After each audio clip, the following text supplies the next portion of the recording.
Hello everybody. We are going to be making the Circumcenter and the Incenter in this video. And in a separate video will be the centroid and the orthocenter. So let's get started with the Circumcenter. In order to use GeoGebra, you have to use the tools that are here on the left. When you open it, this is what you're going to see. I like to see a row of 2 columns, easier for me to read. And I like to see all of my tools. So I clicked on More, and then I'm going to go down to the bottom, and I'm going to click on More again. I'd like to see all my tools that I have available that I can use to measure, do whatever I need. So to start the Circumcenter, you need a polygon. We're going to need a triangle. So I'm going to make an acute scalene triangle, like it says in the directions in your slide. And I'm going to make the Circumcenter. Then I'm going to take a screenshot of it, but I need every part of the Circumcenter, including the parts that have the theorems. So I'm going to go down to my Construct tool, under the words Construct, and I'm going to grab that perpendicular bisector. The perpendicular bisector, when I have the concurrency of all 3 of them from all 3 sides, I will then have the Circumcenter. So here I'm going to click on both endpoints of the segment, and there's the perpendicular bisector of that side. Click on the 2 endpoints of the next segment, and I have a second perpendicular bisector. And do it again for the 3rd side. And I've got a 3rd perpendicular bisector. Then I'm going to take my intersect tool, which is down by my points. So I'm going to come into points, and I'm going to grab intersect. And I'm going to put it at that intersection. The concurrency of the perpendicular bisectors is point D here. That's my Circumcenter. I'm going to grab my point tool. I grabbed it down here at the bottom, and I can move things around. Everything is connected. It is wicked cool, guys. Unbelievable. So in the Circumcenter is equidistant to the vertices of the triangle. So I'm going to draw those 3 segments that are going to be equal. So I'm going to come back up to the top, grab my segment tool, and I'm going to make the segment DA. I'm going to make the segment DB, and I'm going to make the segment DC. So to see these clearly, because this is the theorem, the Circumcenter is equidistant to the vertices of the triangle. I'm going to make these 3 all the same color. So I'm going to grab my point tool again. When I clicked on the segment, I get my fill tool. I'm going to make it red to make it easier to see. You make it purple, green, whatever color you want. And I'm going to make it thicker. 8 looks good. 9 is good too. It doesn't matter whatever number you want.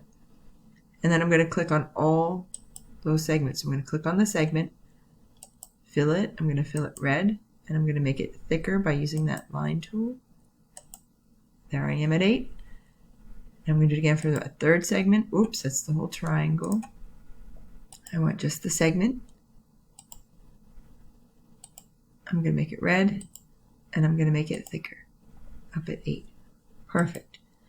So these 3 segments are all equal. They are the same length. And you might say, well, why are they the same length? Well, it's called the Circumcenter. There's actually a circle that's circumscribed, and these 3 segments are the radii. We're going to draw that circle. You ready? I'm going to grab that circle with the center tool right from my basic tools. I'm going to go to the Circumcenter, and I'm going to go out. I only clicked it. I didn't click and hold. Clicked it, and I'm going to click out here at one of the vertices. It doesn't matter which one you pick. There we go. That's so cool. So point D is the Circumcenter. So I'm going to click on my point tool, grab any one of the blue points, and I can move it around. It's on the outside. It's on the inside. This is so cool, guys. I can move it anywhere I want. Yeah, that one doesn't move. Any of my blue points will move. It is amazing. I think this is the coolest thing. You can explore the whole Circumcenter this way. So that is your Circumcenter. Okay, the Incenter. I'm going to start over again. The easiest way I know to clear this screen is to go up to the Rubik's cube up here and click on Geometry again. Geometry, here we go. I get a new screen. And I'm going to start over again with the Incenter. So now I'm going to bring this to my 2 so I can see them better. I'm going to click on More. I'm going to come down to the bottom. I guess I don't need these for this, but I just like to have them. Click on More again. I'm going to go back up to the top. I love using this with a mouse. If you're using the Chromebooks at school, grab one of the mice that I have in the box at the front. I think it's easier to use a mouse. So I'm going to make another polygon. I'm going to make another triangle. And this time I'm going to do the Incenter. So I'm going to have my acute scalene triangle like the slide says. And now I'm going to do the angle bisectors. To make the Incenter, I have the angle bisectors. So I'm going to go to my Construct Tools, find my angle bisectors right here. With the angle bisector, you have to click on the 3 points that make up the angle. The angle has to be that middle point, that included angle, that inside one.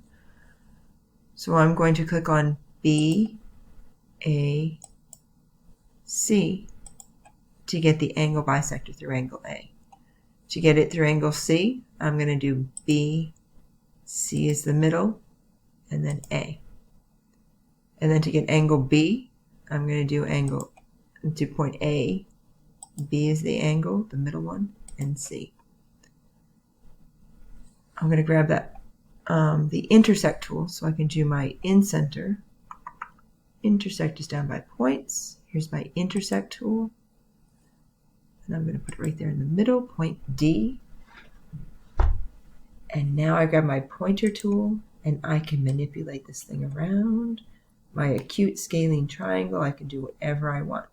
I want to make this fairly big so that everything fits in, because the next thing I have to do is the theorem. Any point on the perpendicular bisector is equidistant to the sides of the triangle. So my Incenter is going to be equidistant to the sides of the triangle here. I have to make a perpendicular. I'm going to try to, on purpose, not have perpendiculars that work. I have to make these perpendiculars. So I have to go back to Construct. Where is Construct again? Up here. There they are, my Construct tools. And I have to do a perpendicular line, not a bisector. My perpendicular line will go from a point to a segment. That's what I need. I need the Incenter to the line segment. That's my perpendicular.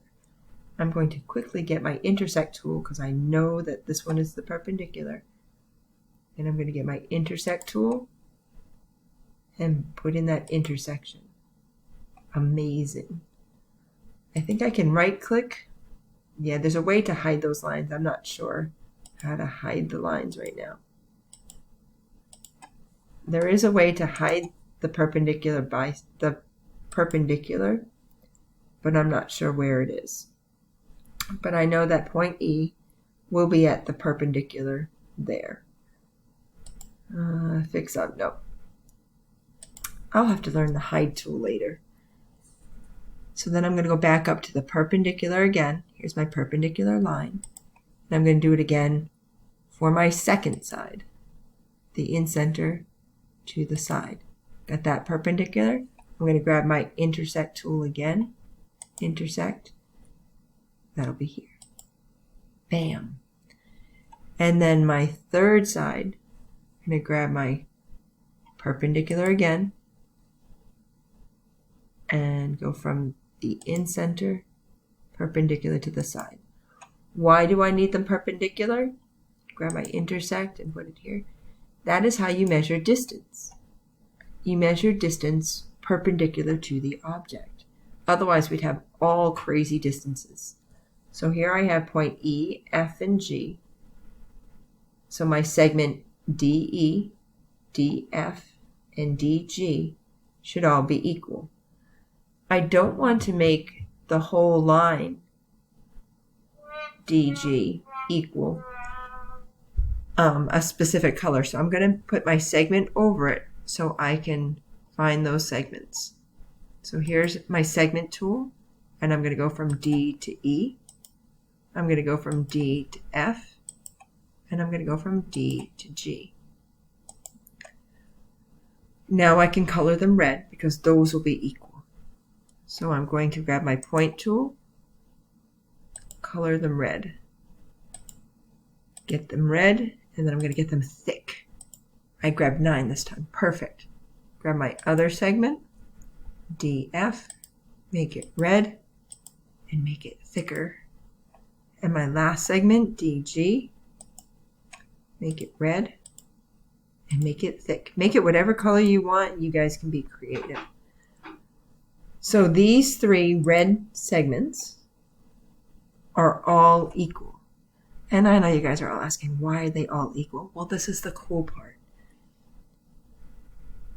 They are radii to the inscribed circle. I'm going to show you that. You're going to make it too and do a screenshot of this. So my inscribed circle, I grab my circle with the center. The center's at D. And I'm going to drag my circle out to any of the points that would have worked. Oh my goodness, look at this. This is the coolest thing, guys. So these red segments are all equal because they are radii to the circle. Wahoo! Look at that. So I grab my point tool again, and now I can do whatever I want. Look at how tiny that circle is. I can make them bigger, smaller. I can find the measurements. This is really cool. I can see those red segments. So, okay, guys, it's your turn. Go make your Circumcenter and your Incenter. Rewind the video as you need it. And hopefully I'll see cool ones in the slide.